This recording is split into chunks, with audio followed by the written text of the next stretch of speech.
Today we meet face to face. Tomorrow it will be screen to screen. I don't know. Raise your hand if you Skype or FaceTime with your family. Awesome. Now, what about with your members or board of directors? Raise your hand. Interestingly enough, see how the hands go down low? When it comes to working with members, now why is that?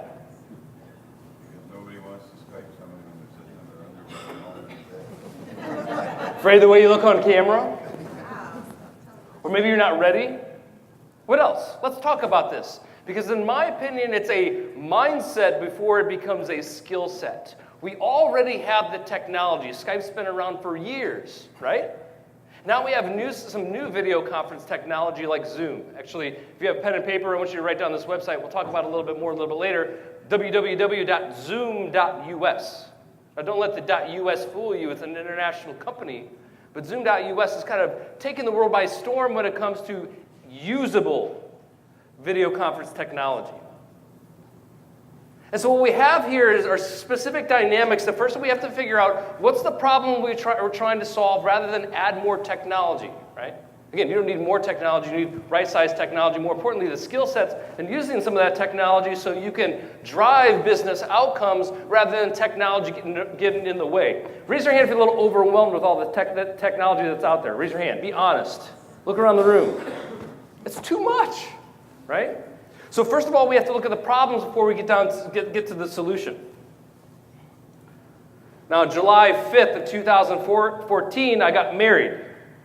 For the first time, for the last time. And even if you go to TripAdvisor and type in St. Louis, Missouri, one of the top attractions is the Cathedral Basilica. It's one of those places you just must attend. You know, and when I'm looking at planning my wedding and my wedding party, there's only a certain amount of participants that I can realistically invite. You know, I can't invite the world. Or can I?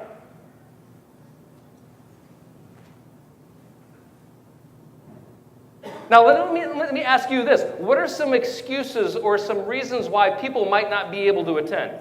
Go ahead and shout out, because this is meant to be more of a conversation than is a presentation. Talk with you, not at you, please. Well, in my case, my members of my board of directors are all doctors in training, so they might be in the hospital and not be able to have the technology accessible to them, but they can participate in a telephone call.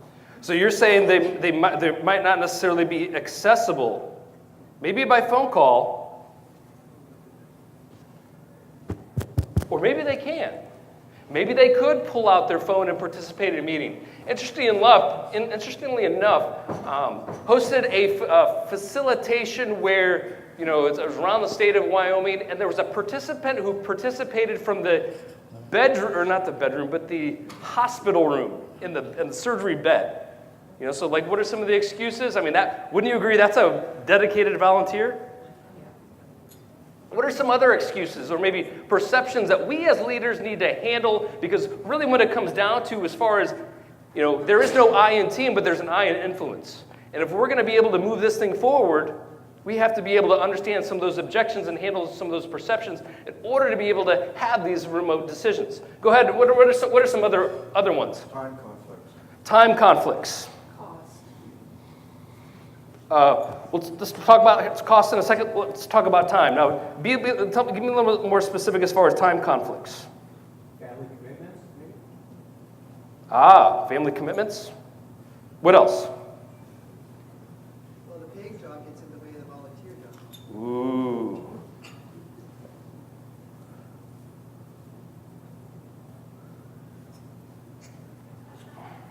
Because if there's a meeting, let's say Friday at 3 o'clock, a board meeting, and a dues-paying member who's a leader schedules a meeting at 2:30 with a prospective client that might last a few minutes, how long would it be able to take for them to drive back and forth? Now, would they be able to participate in the meeting remotely? Possibly. What we have to look at is, and it's a metric I would encourage you to write down, it's called absenteeism. You know, if you're in a voting situation, the whole purpose of the vote is to hold a quorum. Now, if participants can't show up, now you have no quorum, and guess what? It's another delayed decision. Cost. This is a fun one.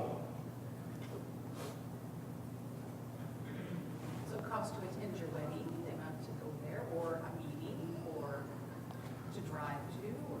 So that could be the flight, right? Travel time, the time away from office, even traveling by car. Time for transportation. Now, I'm writing this quick on the whiteboard, so you have to excuse my third grade handwriting.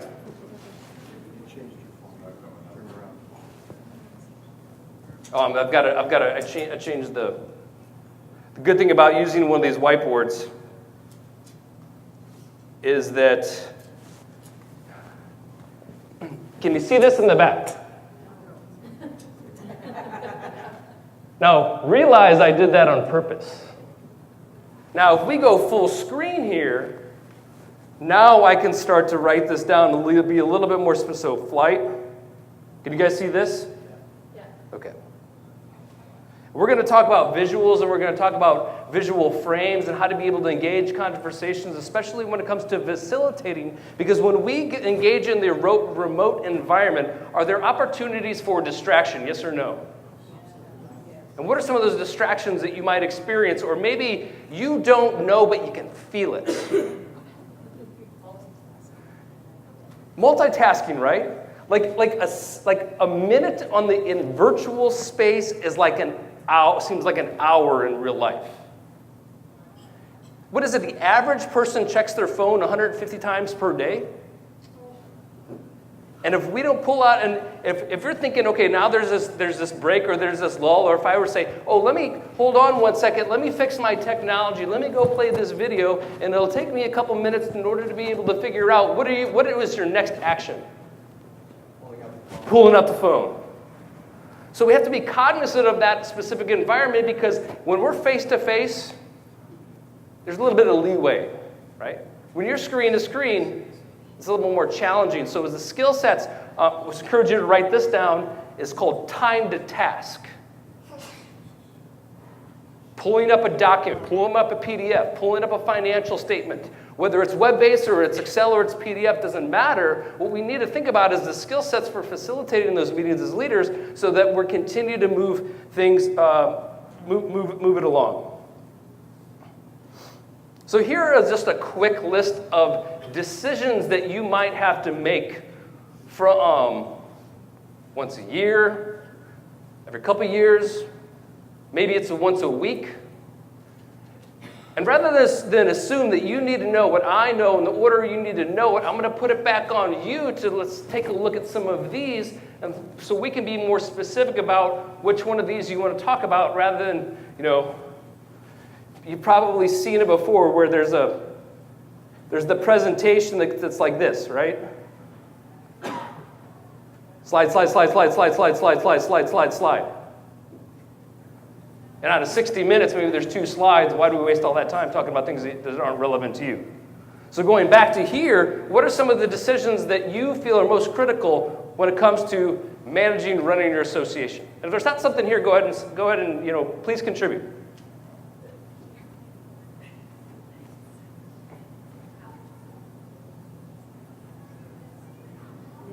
Anyone?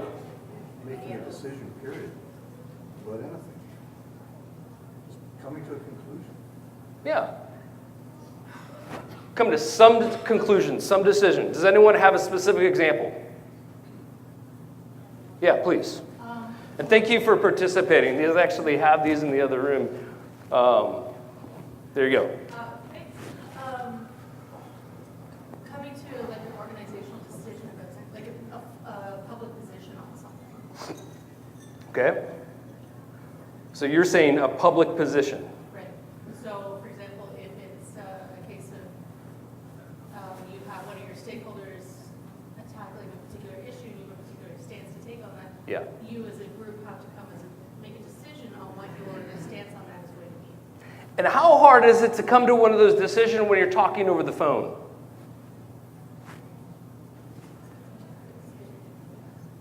What do you have? You have folks trying to talk over one another, or there's that dead silence, nobody knows what to say next because you're waiting for the other person.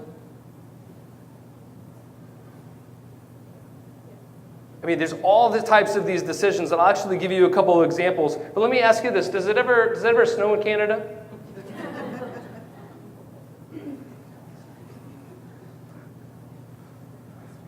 I don't know. I live in St. Louis, Missouri, so it does snow. We probably actually get more ice than we do snow. That's just the nature of the beast. What about this? Traffic. Now, can someone participate in your meeting from their car? Yes or no?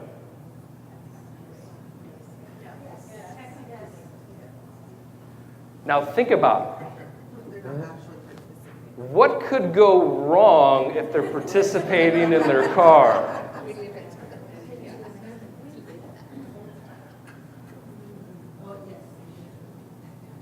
What about flight delays? And it's not just the time, but it's also the cost too, right? You know, the budgets can significantly go up as a result of this travel. Think about your conference calls for a minute, because one thing that they lack, which is what, 93% of communication, is visuals. You know, as my mentor Alan Weiss says, when you have the question and you have the visual, you can start to lead the conversation. If we're not supporting our conversation with a visual or visual frame, what ends up happening is we have this situation where people start to talk about the same thing over and over again, just at a different time point. I don't know. Here's one example of a conference call in real life.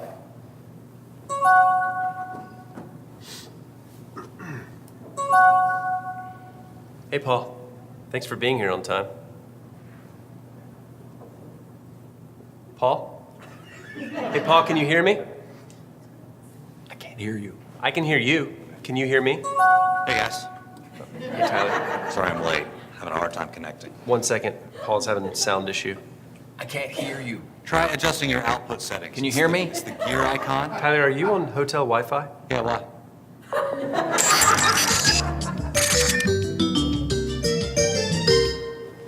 Never mind, I got it. I just had to change a few settings. Great. Maybe we can get started then.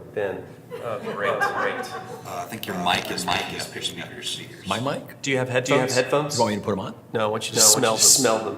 No, I want you to. Hey, Beth. Hey everyone, sorry I'm late. I had to download a new version of the platform. You should plan extra time for the updates. There's pretty much one every time. Sounds like someone just joined. Hey guys, it's John. I had to call in. I'm stuck in traffic. Have I missed anything yet? No, it would have been nice for you to join the rest of us, but we'll see you when you get home. All right, while everyone is here, finally, Tyler, do you have that financial report? Well, it's been the last few weeks updating our books, and I got some great news for you.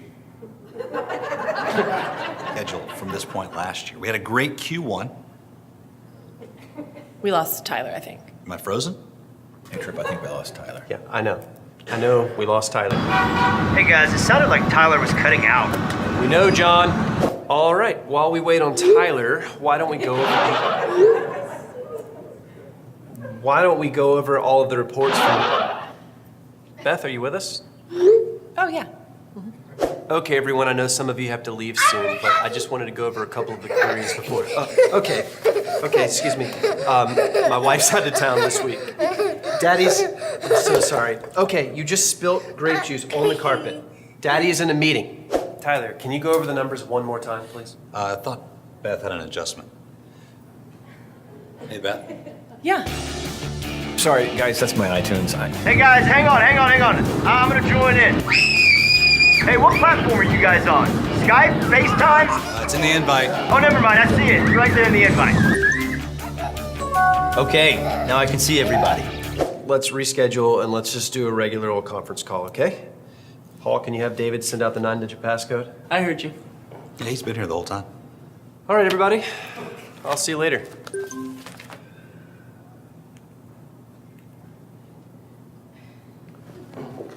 Does that sound familiar? So does the technology get in the way, or does it improve the business outcome? And just as far as language goes, is the technology going to work 100% of the time, yes or no? No. And especially when you're introducing this as a new concept or as a new business, what will end up happening, especially with leaders who are a little bit technology resistant, will say, that won't work. That didn't work. That'll never work. That'll never work for us. What I encourage you to think about is using this language and encourage your leaders to ask, how do we make it work? Do you have the skill set to be able to mute yourself, as simple as that sounds, and unmute yourself when you're ready to talk? When we think about the different video conference platforms that are out there, let's start to tackle this right now, because this is a point of concern, because we're all overwhelmed with so many different tools. I mentioned Zoom.us, and this is an example of one. What's another example of a technology video conference platform that you're using? Go ahead and shout out. Citrix. Great, that could be a GoToMeeting, or that could be a GoToTraining, or a GoToWebinar. That Citrix owns them. Yeah. Somebody said? Yeah, Google Plus Hangouts. What else? Blue Jeans.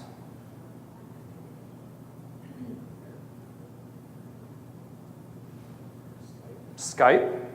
Skype for Business.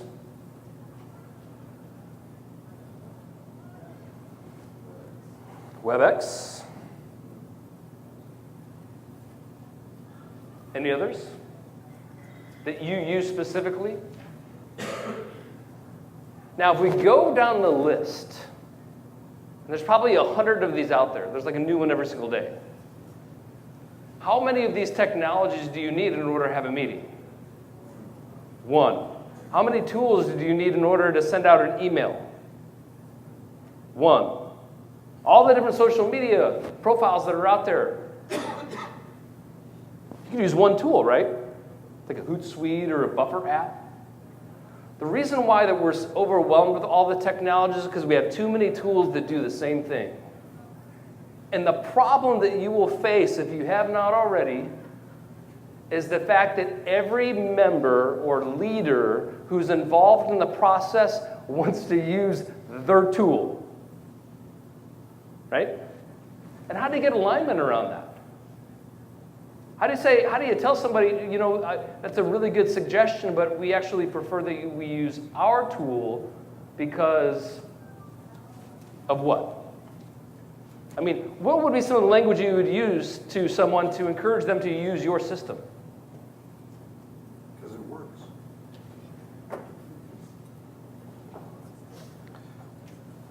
It works. I click the button, it starts. What else? Compatibility. Ooh, good one. What else? The association is paid for use of this service. Invested. Now, if you've invested in a tool and a new one comes along, how do you then make the decision to switch over? Because here's why I tell you this is critically important, especially when it comes to facilitating change in a rapid environment, is that if we have all of these tools that do the same thing or have the same features, and the features include the voice over IP, the feature includes the screen share, the feature includes the whiteboard. The challenge becomes as you start to go across every one of these platforms is that the feature location changes, and now we need to have a new training on the new tool every time a new one is adapted. I'm going to give you a couple more here, and these are set up as checklists. You can actually download. If you go to screen-to-screenselling.com, there's a table of contents that has these checklists in a visual format that you can kind of look at. The first one to really is what are some of the barriers to the conversation? What one is really is being overlooked quite a bit is the security and confidentiality of documents. Or the security of what's on your device. Now everybody do a quick exercise. Everybody pull out your phone.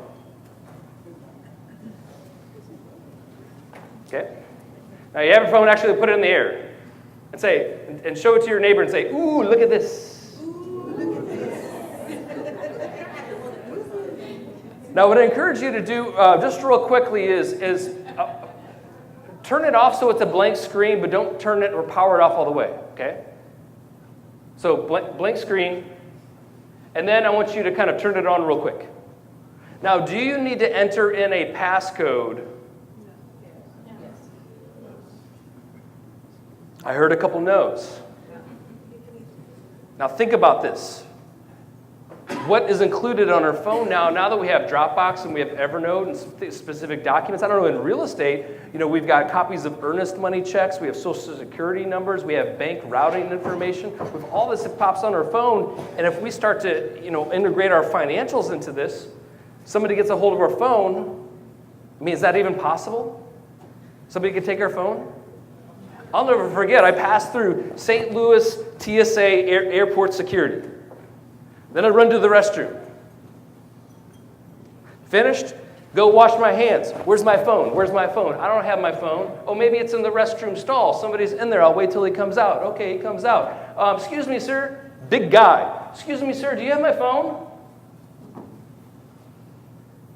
I don't have your phone. Oh my gosh, what do I do? What am I doing? I'm about ready to hop on my flight. In fact, I have my phone case that includes my driver's license and my credit cards and all my cash in here. Like, this is all attached to my phone. I'm thinking, well, what do I do? Well, good thing with Apple iPhone is it has an app called Find My Phone. So then what I do is, remember I mentioned time to task? How quickly you're able to execute the task? Go up on my mobile hotspot, go to the iPad app, find my phone, and then what happens when you click the button? Beep. Beep. No beep. I'm freaking out. Why? Because I just had my phone. I leave the restroom. And then I hear the beep. That guy. As I start running up, I come up to him. I said, the beep gets louder. I said, excuse me, I think you have my phone because it's beeping in your pocket.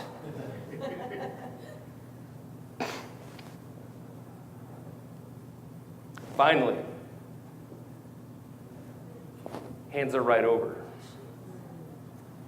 Now, not just the driver's license, not just the cash, and not just, this is an expensive phone, right? It's about a $1,000 phone. It's not just that, but it's the information inside of here which I could be held responsible or accountable to protecting. Would that impact you and your association, yes or no? Big deal. Big deal. Let me give you a tool here real quick. It's not on the slide here, but as far as internet connection, you saw in the video, that can be a big problem, right? Is my internet connection fast enough in order for us to have a productive conversation? Well, I forget it's in a movie or it's a TV show, but when it's like the couple's about ready to break up, and the girl will say to the guy, it's not you, it's me. Like, internet connection, how do you know if it's you or the other person?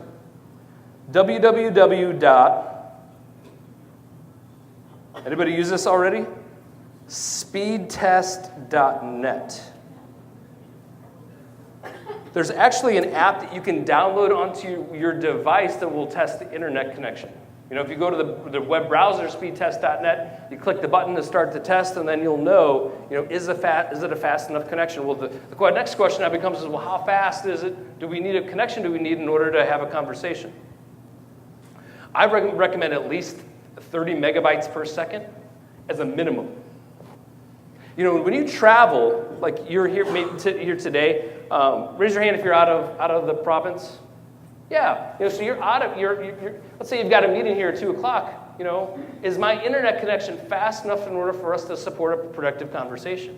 And what we need to do is be, responsible enough to test the internet connection before we get into then have a good morning or you type of conversation. Is that helpful? Yes or no? For 3 people? Good.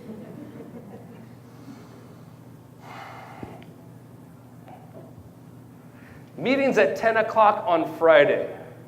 If participants click on the meeting at 10 o'clock, they're already late. Why would you say that? Well, what could go wrong? Everything. What, the software needs to download, right? The operating system needs a reboot.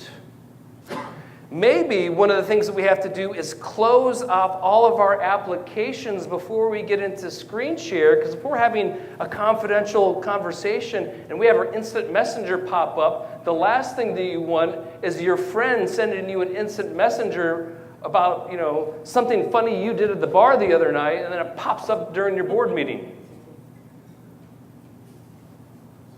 Not that I speak from personal experience or anything.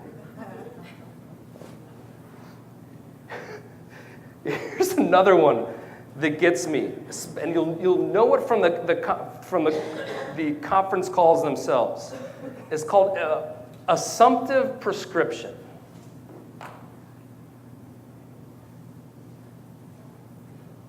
Here's what we need to talk about in the specific order. However, if I were going to ask you and put it off to you, now I can engage you in the conversation because I'm asking the questions that are leading through the conversation. Let me show you just another example of what that would look like.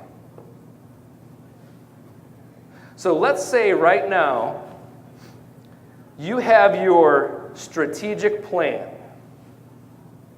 Okay? Then you have, I'm going to put OBJ for objectives, that your objectives were met. Then here at the top, I'm going to put down problems. And I'm going to put excuses.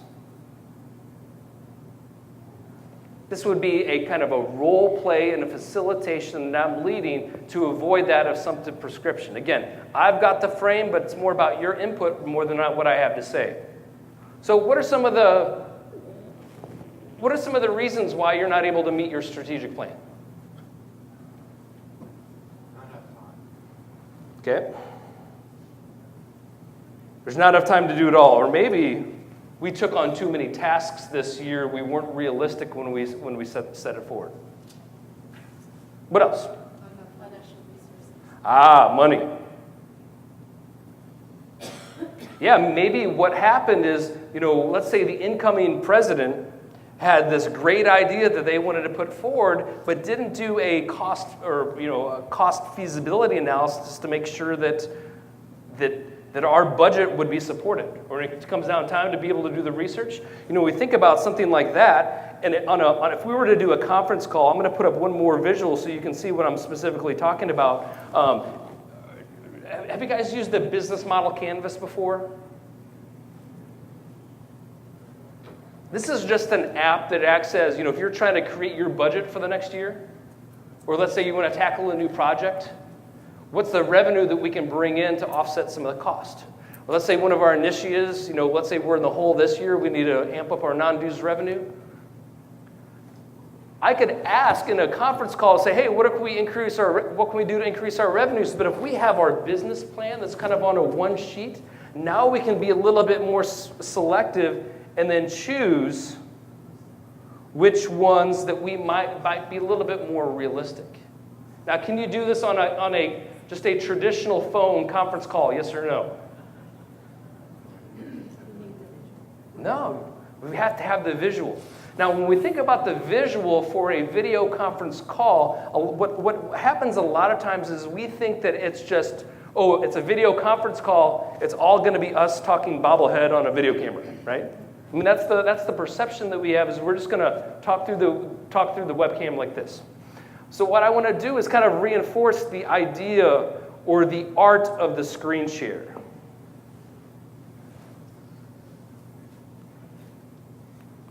So if we take a look at a video conference, many of that we've mentioned so far, whether it's Zoom or Citrix or WebEx, each one of these applications itself has a screen share feature, right? We either share one screen, or if we have, sometimes we work on multiple screens, we can choose which one we're going to share.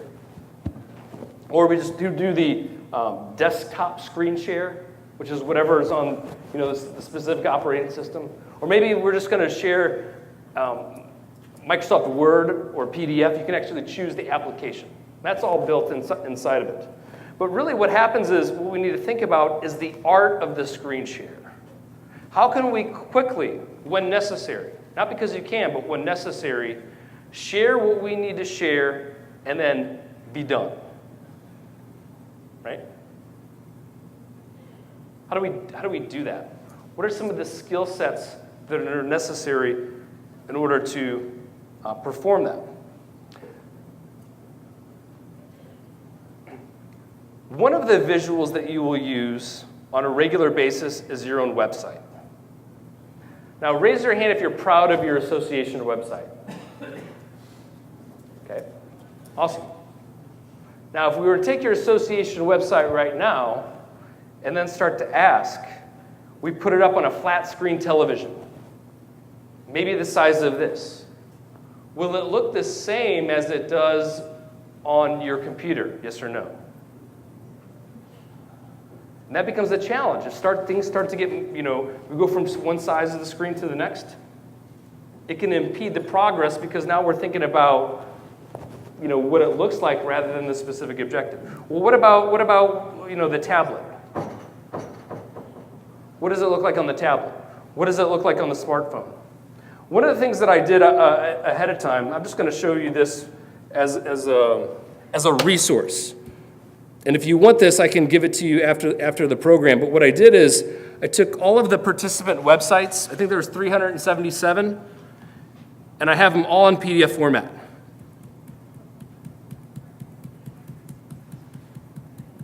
So that way you can compare one group to the next, what it would look like in a portrait PDF. Now, if I were to change it to make it landscape PDF, would it look different? Absolutely. What happens many times is that website developers will make it for just the desktop computer, but it's not mobile responsive. Do you know what I mean by mobile responsive? Like if I pull it up on your phone, am I able to read what's on the screen? Do one of these.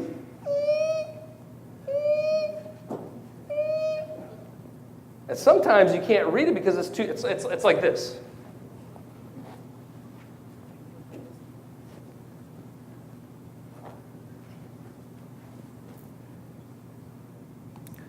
Would this be helpful for you, yes or no? No? Okay. we'll keep moving forward then.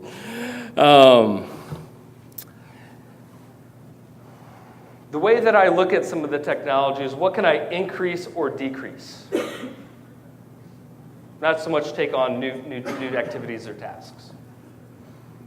Now, sometimes when you moving into the association world, instead of sales or revenue, we can look at it from a cost savings standpoint, right? Now, how much more money can we make, but how much more money can we save the member? So I just want to kind of address that because sometimes it can be misinterpreted when we're talking about sales. Now, out of some of these that are listed right here, what do you think are some of the most important for you? Anyone? We're talking about hard lines on your budget. Sorry? All of the cost savings, the transportation. All of the cost savings. Yeah, like the transportation and the hotels. What percentage of your budget, here you go, thank you. What percentage of your budget is invested in travel? Or member reimbursement of travel? And I'm not saying that we eliminate face-to-face. I believe it's important. I mean, I wouldn't be here if I didn't think face-to-face is important. But there's a time and there's a place for it. If we're onboarding new leaders, we're going to meet face-to-face because that networking is extremely important. But when we get down to the operational process and sometimes decision-making, when we already have the relationship in place, now we need to think about is how can we have more meetings in less time to be able to drive some of the strategic objectives we have in place. Here's one that you might not, yeah, go ahead, please. What is the average of your budget? What's the average Spent on travel line item spent on travel? Good question. Does anyone want to add in? Because I don't have a figure for that. Yeah, please. For us, it's probably about 40% of our government's fees, but it's not 40% of our total budget. You know what I mean? Like, Yeah. we split ours, and so I would say it's about, it used to be about 40% of our government's budget. But we've gone to video conferencing for our board meetings. We've gone to, we've been teleconferencing our committee meetings for a long time, and we're contemplating doing those on video conferencing. So I don't know much of what we change in terms of our current budget. Yeah. But yeah, I mean, travel, but we're all area too, so we're not national. Anybody else? Yeah, please. I would just want to say too that it would also depend on whether or not you pay the travel for your board members. So I've been in associations where they did not, and I've been in associations where they did. So that's going to have a huge impact on the number. I mean, the percentage is going to fluctuate greatly depending on whether or not you can pay for and reimburse board members. Some associations will. Yeah, it's a good, thank you for that. You know, you do pay, but again, we use a lot of video conferencing, video trucks and conference calls. And, to cut down on costs, we only meet face-to-face twice a year, and we usually tag it along with registration. Yeah, interesting. So you've got another value proposition attached to the meeting that would drive, like, what's in it for them? Yeah, so professional development, networking, tourism, all that, right? Great. What else? Yeah, sure. So 40% of your governance budget, I would assume that means only for director travel. Only for your governance travel. Yeah. When I'm talking about. Right, for director travel. So I'm kind of thinking of the total budget for total travel for meetings.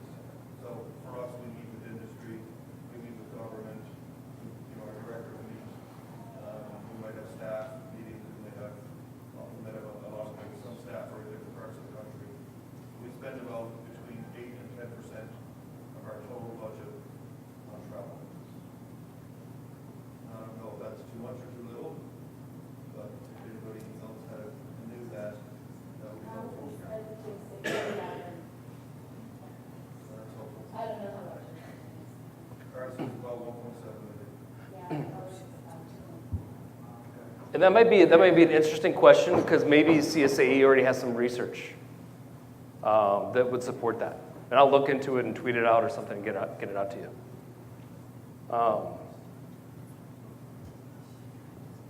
Great. What about the length of the meeting?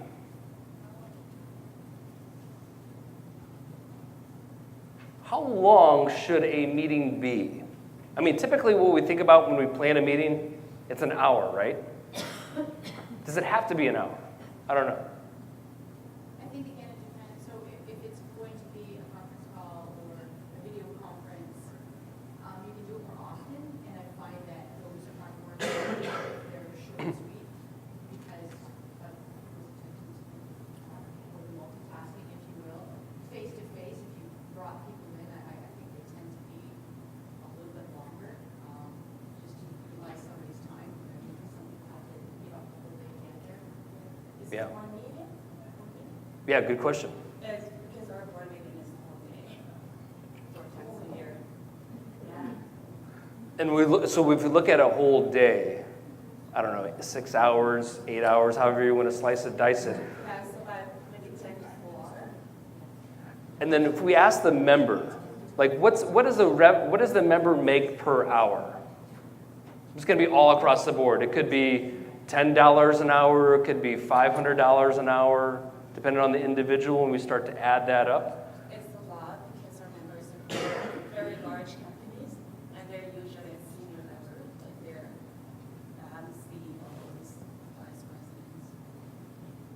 Yeah. Very costly. Yeah.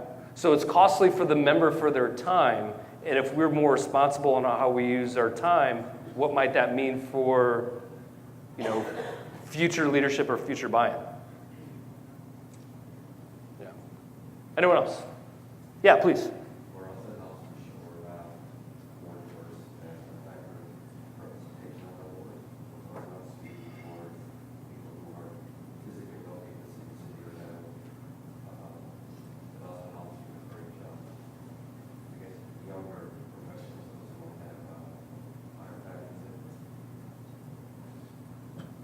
Yeah, very good. All going back to the metrics on what can we increase or decrease as a result. Here's an interesting stat. Ron Zimmer, the idle-free guy, his research says that we waste $33 billion a year when we're parked. Now think about that. When you drive from A to B, and you get in your car and you turn on your keys, there's a myth that says we need to leave our car running in order to protect the car. And so what his research says, all across Canada is a wasted $33 billion a year just when we're parked. So that could be something you could maybe take back and say, this is something else we can add to support the claim. Now, this is a case study with the Wyoming Association of Realtors. 2,000 members. And some of the problems, I'm just going to kind of go real quickly over this to share. It took 6 months to make a decision. Why? Is because we only met twice a year. I think somebody said we only meet twice a year. Well, it took 6 months in order to make a decision. They couldn't kind of move past it because they were just stuck to traditional process. 14% of their annual budget went to travel reimbursement. The executive committee had all the power. Keep in mind the executive committee before was 23 members for an association size of 2,000. They also had 58 board of directors. 58 board of directors for a 2,000-member association. Now think about this, because a lot of what we're talking about is technology, right? But there's a process and there's a system. If we start adding more technology to a broken process, we're not going to get anywhere closer to the goal. So in order to do this governance restructure, or maybe you've done one in the past or just recently, how long would it take for your association to do a governance restructure where board members and executive committee members vote themselves off the island? It took 4 years in ours. 4 years. 2 years. 2 years. 4 months.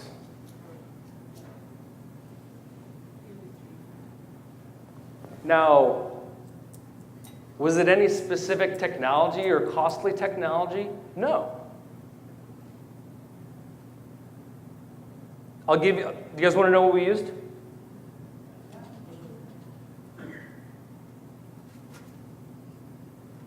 Google Docs. What's the problem? What's the solution? What's the benefits? What's the features? Are there specific case studies? What's the language, or the language from the members or the leadership of why things aren't working? Again, this wasn't top down, because you know what happens when it's top down, say, we're consolidating, this just doesn't work. You're not going to get buy-in quickly, or you're going to have resistance early on. So the way that the information was collected was all through Google Docs in a language in a document in order to be able to create this visual, right? It's because the visuals is what's going to sell, the future buy-in, not necessarily the Google Doc words itself. Another tool we used, Zoom.us. Now, we'll say that it would take leadership buy-in in order to be able to have some of these meetings. Quick, short meetings like that were mentioned earlier. And then slowly, gradually, start to train other leaders on how to use this specific tool to have effective meetings. And then the last tool is Wunderlist.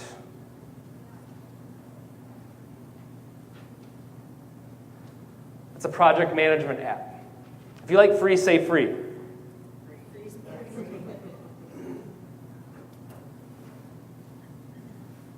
Only 2 people. Would we pay more? I don't know. Now, Wunderlist is a project management app that, that I've used for my own personal life and for my business working with my clients. It works for Apple. I don't know, what type of computer do you have? Do you have an Apple or a Mac? All right, trick question, trying to pay, are you listening? Okay. Now, it's not so much the tool, but it's the process of the tool that's going to make a difference. Now, the one thing I can share that might relate to is with my own personal life. Now, my wife and I, Allison, use Wunderlist for a lot of things around the house. You know, she has a list, I have a list, right? But there's rules to this game. Now, if I add something to Allison's list, will she do it, yes or no? Maybe. Maybe. If I'm lucky. Now, if Allison adds something to my list, will I do it? You better believe it. Let's move out. Right? So what happens 9 times out of 10 is we'll add, let's say, a Wunderlist and say, good luck, it's a Wild West without any process as far as how to create tasks, how to be able to prioritize it. Let me give you a good book. It's called Scrum. Like this will totally change the way that you look at start to executing on the strategic plan. The book's called Scrum, written by Jeff Sutherland. And the whole premise is of doing twice the work in half the time.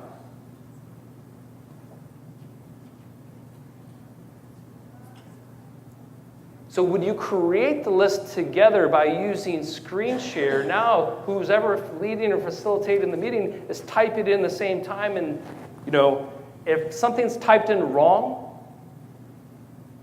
the other group members are going to catch it. Oh, you're missing a 0. Sometimes I make these jokes just for myself, by the way. But these are the 3 tools that we're talking about.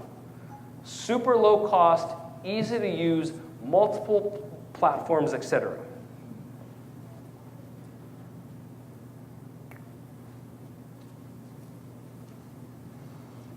This is what the Google Doc looked like.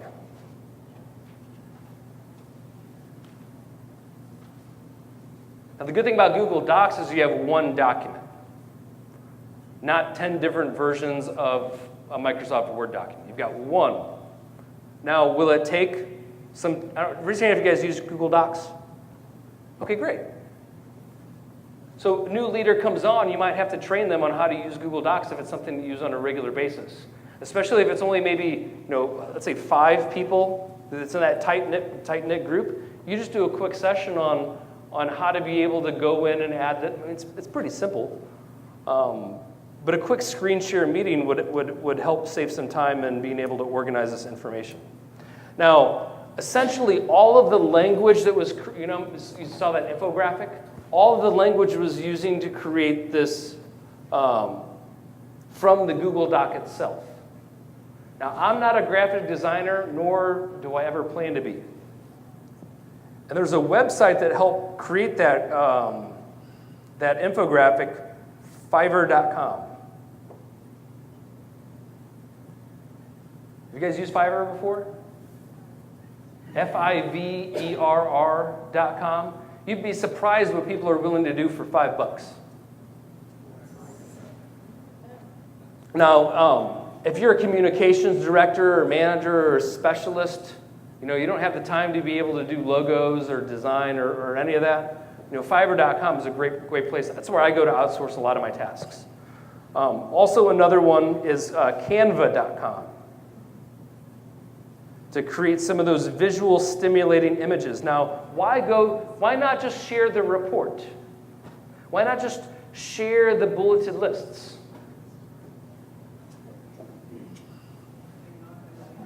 Yeah, they're not going to read it, right?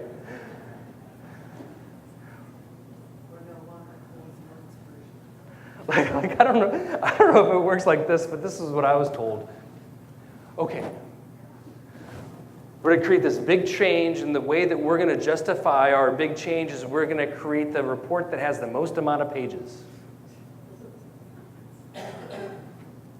And especially when it comes to pushing a vote, what happened was that infographic that you saw was chopped up and then made into a slide presentation. You know, when communicating, it's not so much what you do synchronous in real time through that video conference, but being able to support the visuals afterwards. Now, do you use PowerPoint at all? Now, who's benefiting from the PowerPoint that's sitting on your computer right now from that last report?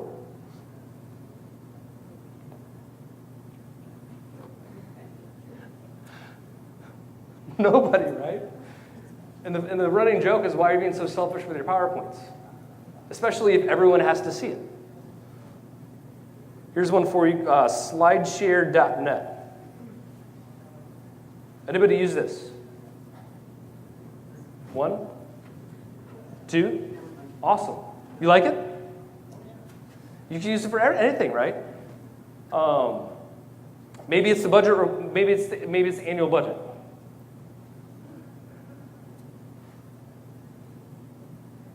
Maybe it's something that has to do with governance. I don't know.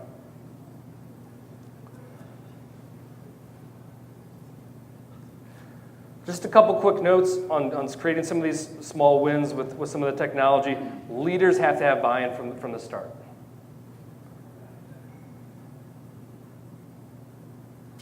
Here's one trait or characteristic to look at when attracting new leaders, or let's say, you know, who's the up-and-coming rising leaders. Are they curious? Are they genuinely curious?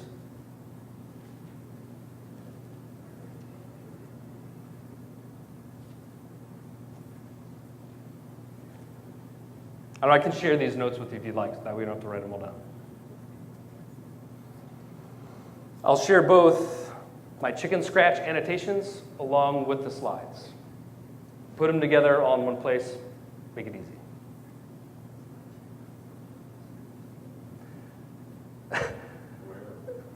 Where? Oh, wow. I'll give you, you can just email me. My email is... I thought it was a trick question. No. There's no... You know, the reason why I do the trick questions is sometimes, I mean, we talk technology, we talk process, sometimes it get really, really dry. Sometimes we've got to change it up. Just email me. DougDevitre@gmail.com.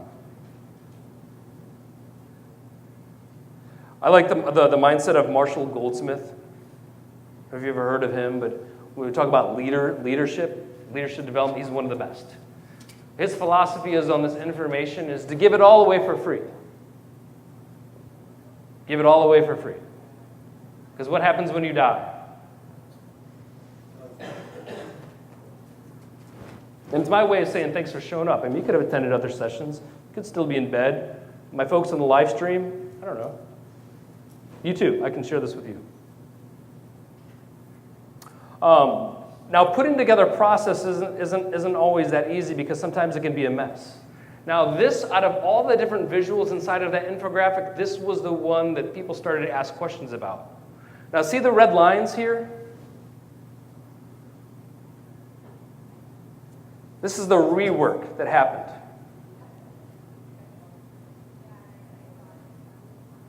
And until we take the time to process this out with this visual frame, then there's never going to be any clarity around it.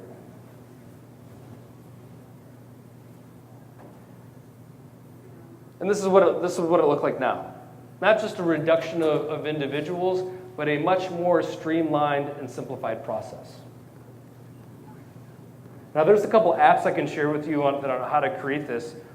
This is an iPad app that I use called Graphio to make the visual. I think it's a $9 process app, process design map. Really easy, intuitive to learn. Now, if you don't have time to do it, it's my opinion one of the best apps that I recommend. And I'm sorry, tell me your name again.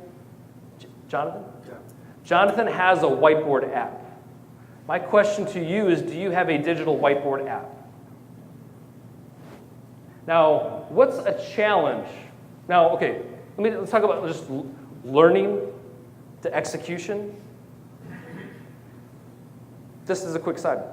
Now, I'm almost relieved. There's a couple folks, but anytime you type notes on a computer, you're more concerned about what you're going to type rather than kind of what's being heard. Now, pen to paper is great, but what's the problem with pen to paper? You've got to what? You got to put it somewhere, right? Or sometimes, you'll see the flip charts. Folks will take a picture. Whenever we transfer to digital whiteboard, I'll give you the app that I use. This is Devitre. I probably use this app more than anything else. And it's free. If you like free, say free. Free. Now, the reason why I like Devitre is a couple different ways. Number one is it acts as my digital whiteboard. So if I'm on say in your meeting room, your conference room, you got a flat screen television, I've got an Apple TV hooked up to it, then now I can mobile mirror and then start to control the conversation with the digital whiteboard. Also, what you've seen me do is it acts as a telestrator. Like John Madden football? Where they draw the X's and the O's. I don't know. I didn't play football. This is my best guess. I played ice hockey. Hockey? Okay. Sorry. But yeah, a digital whiteboard has a couple different features, and I'm just going to highlight a couple of these because I believe it's extremely important when thinking about how to be able to process some of these things out. Now, I'm going to take a screenshot of what I'm looking at so you can see specifically what, it's like, what is he doing? He keeps looking down at his screen. He's not looking at us. This is what the app looks like. Now, at the very top here, this reminds you of what program?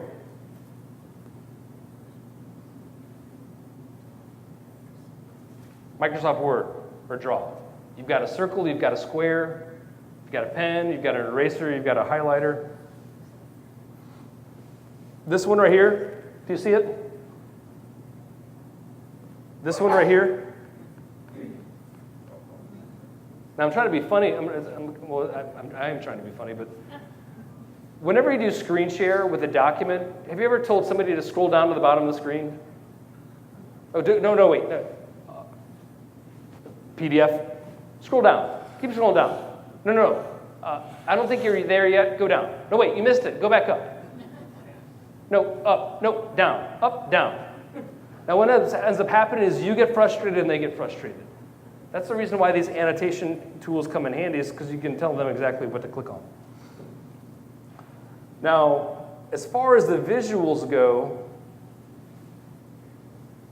I have photos stored in my iPad that and so it's like your PowerPoint slides, but these are the visuals that I'll use to process-wise in order to lead a conversation.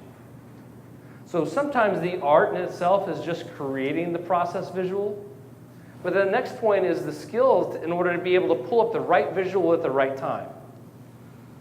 Here's an activity to think about, just as an example of these fill-in-the-blank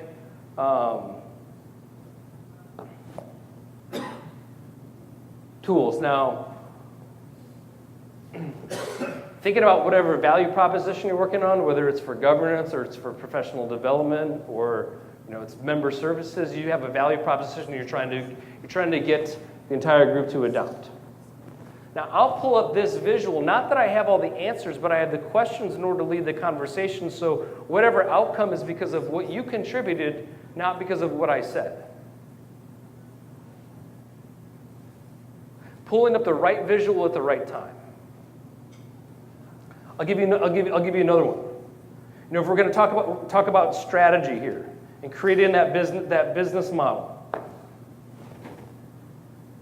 Tap, here it is. Now let's talk about it.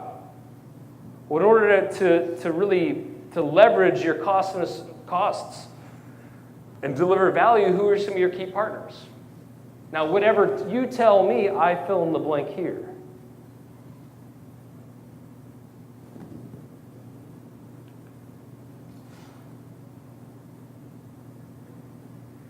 As far as adoption, have you ever participated in a conference call that maybe, let's say, it lasted 45 minutes to an hour, and you can't remember what was talked about? Happens all the time. Right? Because what? Most of it's audio. The audio learners, that's like 7 to 10% of folks are just learn through audio. That means that everyone else is put at a disadvantage. And especially when it comes to remembering what is said, but increasing the rate of implementation. Here's the idea behind the visual summary. Now I took another screenshot of the app so you can see what I'm specifically looking at.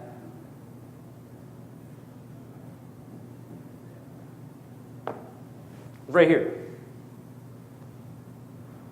After the presentation or after leading the meeting, whether it's done in an environment like this or it's done screen to screen, now I have the ability to send all of my annotations as one PDF.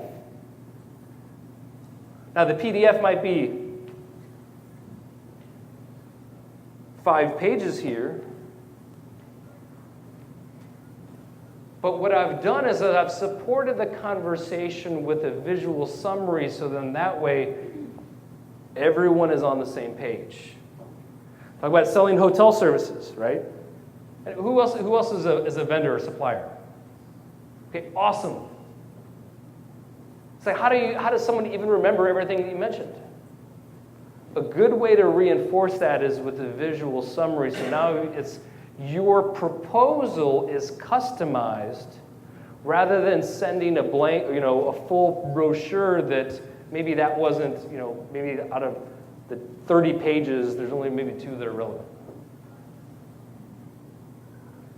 In my opinion, folks don't need more information, they need the right information. And this is how we co-create it together.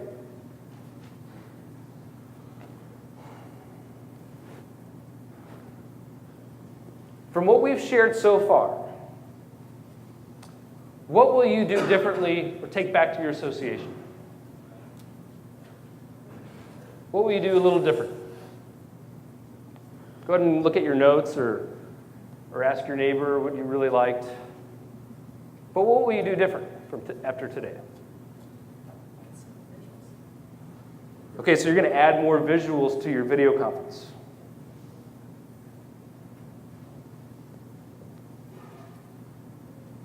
So one aspect is knowing how to share the screen, or being able to go quickly. And then secondly is being able to pull up the right visual at the right time. Something to think about is these are some of the skill sets that we're looking at across multiple devices.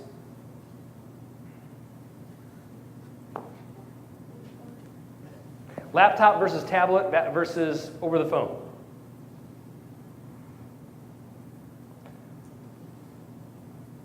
How quickly can I go from one program to the next? What are some keyboard shortcuts?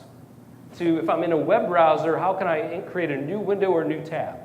What's the shortcut for copy? Control-C. What's the shortcut for paste?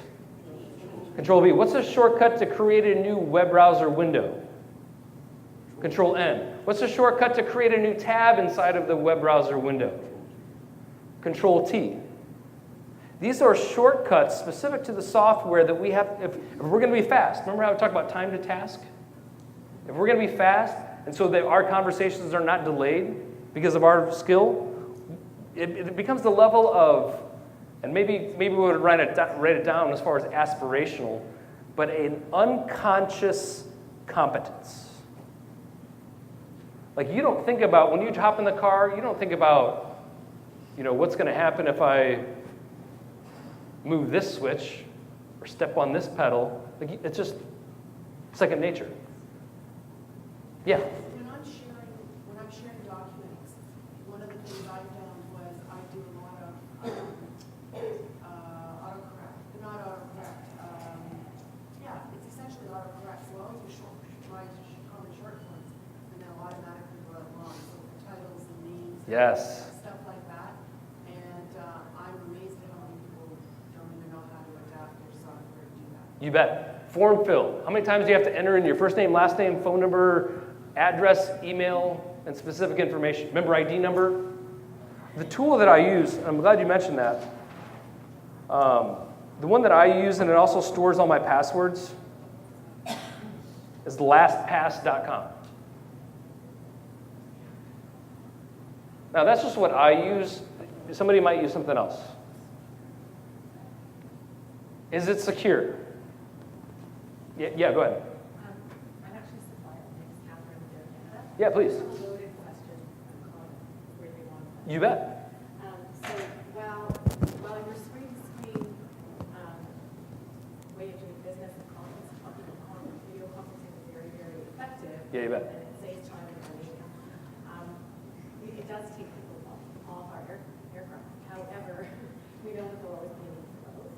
People who say travel is 10%. I don't know if that's what you know about that. Because you still need face-to-face with the video conferencing. So we know that they'll always be together. But as our travel patterns are changing so much, we have to change the inside of our aircraft to add plugs for those phones because we're using their smartphones, their tablets, and their laptops while they're traveling. And right now we have to go to Wi-Fi, whatever. What do you see?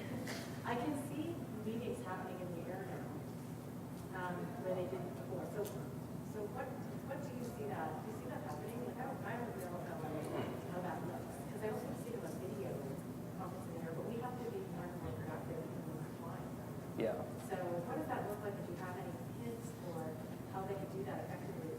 No, people put it on airplane mode. Now there's going to be Wi-Fi. How do they do the visual? The headset. I don't know. How does that work? Okay, I'm glad you brought that up because there's this level of etiquette when you're in a public place, such as an airplane. And I'll never forget when they activated Wi-Fi back in 2009. I actually made a Skype phone call. Well, now you can't do that. Actually used Ustream and did a live stream from the plane. Well, now you can't do that because they've gotten smart and they've cut it off. Aside from that, if you're having a video conference on an airplane or in a public place or in a coffee shop, what's the risk to that? Confidentiality, right? So there's got to be a time and a place in order to have those specific meetings. We could go into the aircraft in the specific screen-to-screen aspect. There's different devices. There's like we see up here. There's different uses for different tools at different times, and we just have to be cognizant of what's the end result that we're trying to accomplish, not necessarily what tool or what's the latest app of the day. You could post on minutes and follow up. I was just curious. Yeah, please. When it comes down to, same as your course, we can put learning objectives on the board there. We get confused sometimes as to what a meeting is and the reason why we spend the money we do traveling. Because we spend the money we do traveling because we're relationship building. You bet. So that's what we do inside of our organization. When we meet, we're making a decision. And so we can't actually, and then we have to look at all the other things around that. But if there's bigger risks to taking a conference call or a conference meeting on any aircraft, let alone Air Canada, sitting right next to me. And that will be me hanging it off.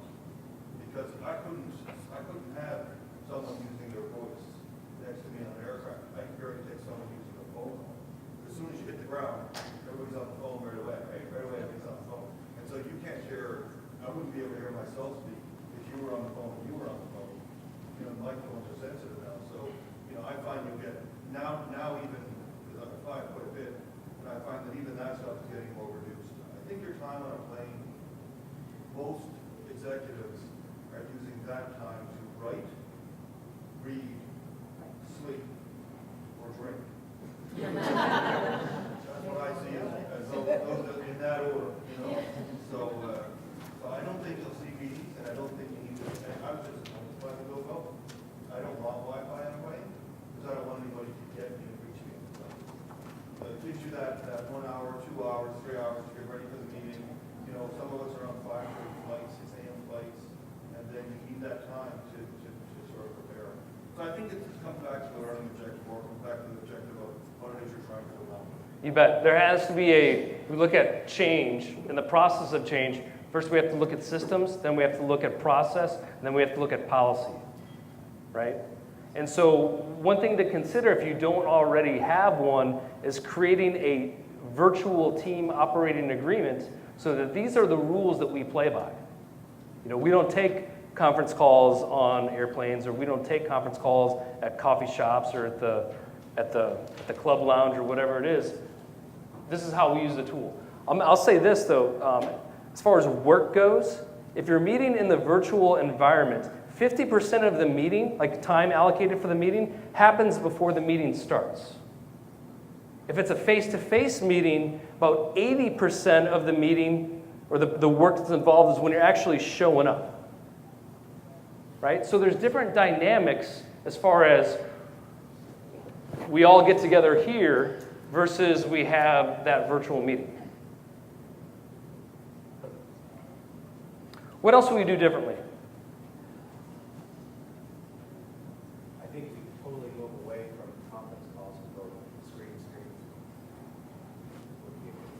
So eliminate as far as conference calls. Well, do more screen to screen versus conference calls. Okay. What else?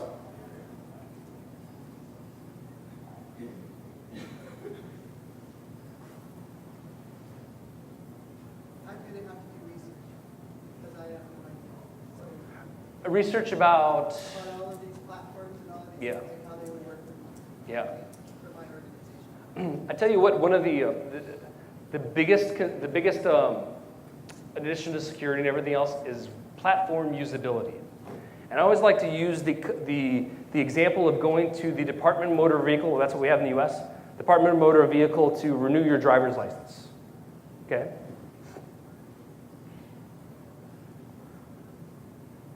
If we ask is this meeting platform useful, we have to break it down into two different things. Number one is utility, and then the next is usability. Okay? Now, the utility itself are all the different features. Screen share, voice, participant chat. We can go down the list. I mean, every platform has their own. And a lot of them are not differentiated because they're all offer the same thing now, just about. Usability is a different story. First is task completion. Was I able to get the meeting to start? Yes or no? Was I able to renew my driver's license? Yes or no? Now, are there times when you're not able to renew your driver's license? You know what? You didn't bring the appropriate documentation. You didn't bring the right money or the form of identification order. So, like, as far as being able to renew it, I don't know, what percent of the time? 75%? Just as an example. The next one would be time. How long does it take for you to actually start the meeting? How long does it take for you to renew your driver's license? I mean, how long could it take to renew your driver's license? Or has it in the past? Please. Half hour? 45 minutes. 45 minutes? Or it could be what, 5 minutes?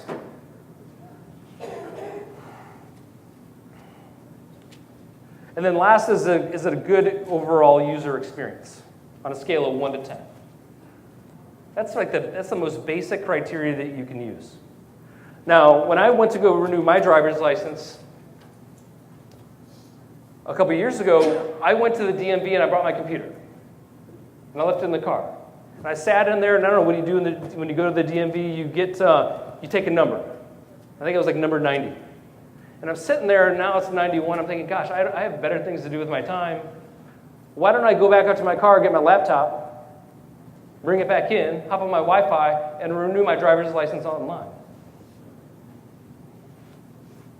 By the time it was 95, I think I was about halfway through, and I was out the door, only because the user experience of doing it online was a whole lot better than it was sitting, waiting, everything else.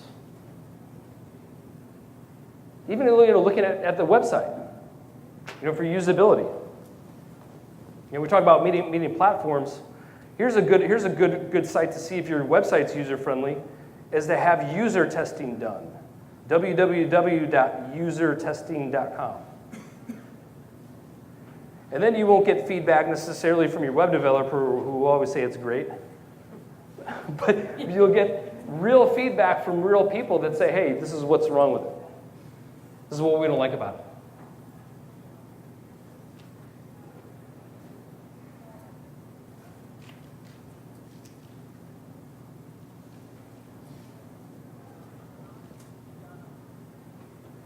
What else, guys? What else will you do differently?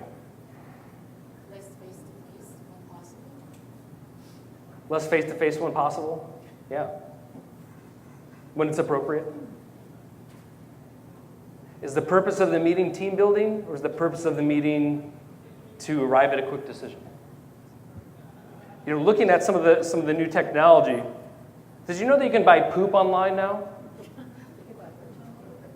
Poop? There's a poop emoji. I think it's $4.19.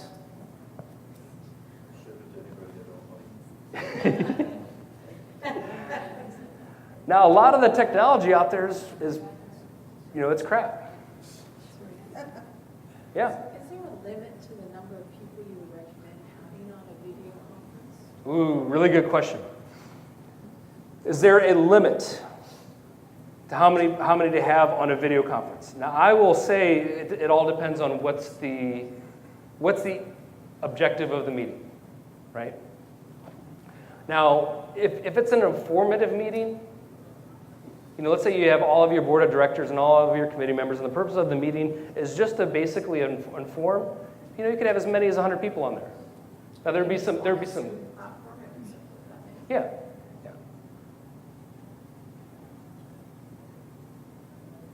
Now, if the purpose of the meeting is just to train a couple of your key leaders on how to use some of the technology and define in your process, you're only maybe invite 5.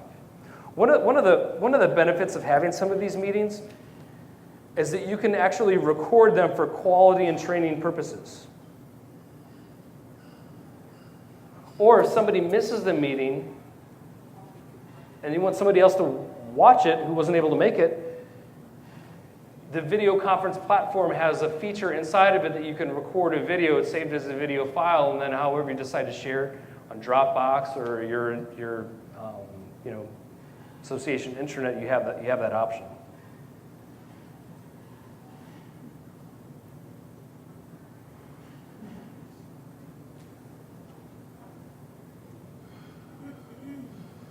Here's what we're looking at is just areas of waste that we can start to cut. Overproduction reports, we've already mentioned that with that big, long Microsoft Word document that we can create. Sometimes the visual will reinforce some of the things more than others.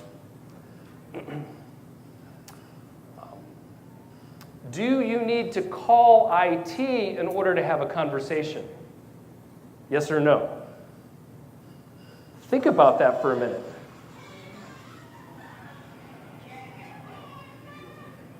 Conference call. Yeah, the conference call.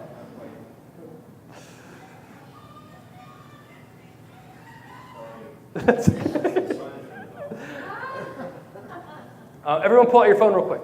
Quick exercise. Now just look at the face and open it and maybe start scrolling through some of the apps. What percentage of the apps on your phone do you not use?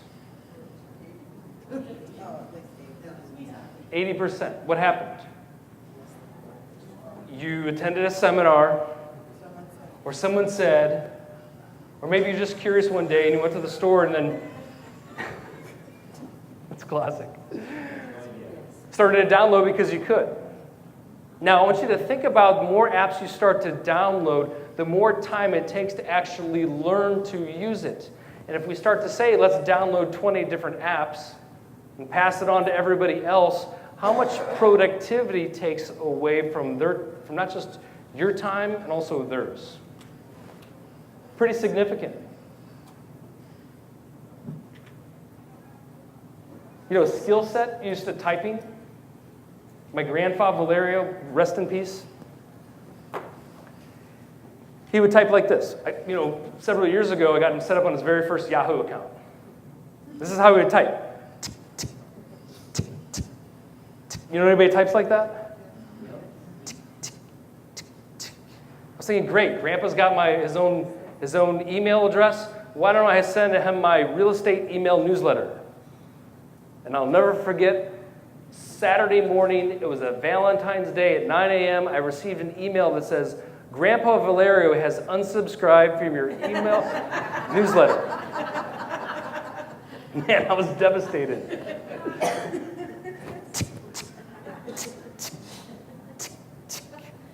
Did you know that you can speak 3 times faster than you can type?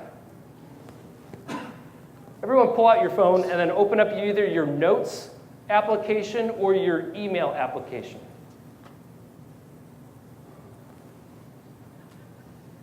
This is if you look on the left side of the board as far as professional development, 4 options. Content presented and the investment, not just of being here, but the time it takes to implement. Now, we've laughed, we've had a good time. And maybe you've learned some things. But that's why I have these. You can't get these anywhere else. It's the implementer badge. If you think this is cool, say cool. Ooh, the implementer badge. Now you got your phones pulled up? I want you to use voice command to set an appointment with yourself on when you're going to follow up to take action on these items.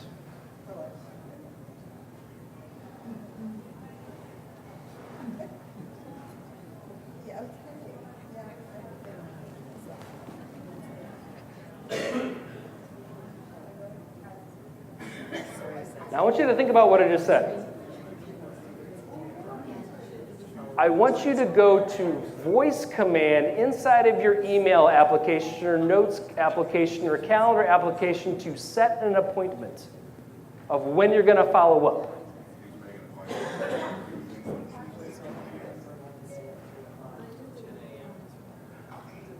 In a session a couple of weeks ago in Palm Springs, I followed an economist.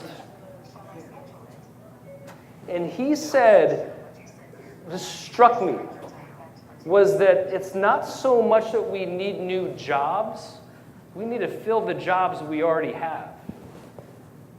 And the number one opportunity inside of those jobs is technical skill. It's like, wow. Time to task. How long does it take for you to type out an email? I don't know. It could take you 20 minutes, it could take you 2. How long does it take for you to schedule an appointment? It could take you 20 minutes, it could take you 2. How long does it take for you to hop on the internet Wi-Fi here at the hotel? It could take you 20 minutes or it could take you 2. We're living in a day-to-day that's constantly putting pressures on our time.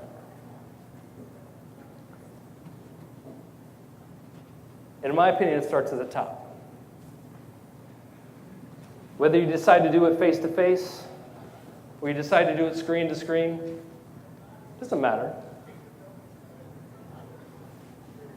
What matters, I think, I hope, is you can help your members, your businesses, and even your personal life be better and faster when you do.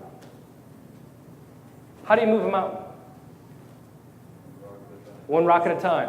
How do you eat an elephant? One bite at a time. How do you master technology?